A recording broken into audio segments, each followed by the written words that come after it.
Hello! You already save a lot of money every year thanks to our videos, so save on car parts too. Buy them on the Mr. Auto app. Shipping is free!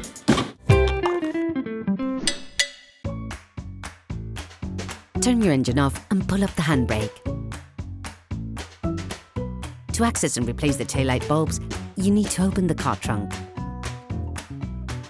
To increase their lifespan, we would suggest never touching the glass with your fingers or cleaning them carefully with paper towels before putting them back.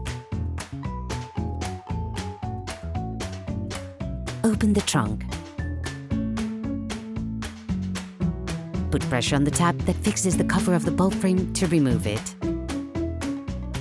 You can now access the bulbs. Take out the power connector. To replace the bulbs, all you have to do is push down and pivot it a quarter turn to the left. They should pop out thanks to a spring effect. Do the same but in reverse when putting the new bulb back in. Plug the connector back in. Put the cover back on the bulb frame. Hello! If this video helped you, like and subscribe. Operation completed.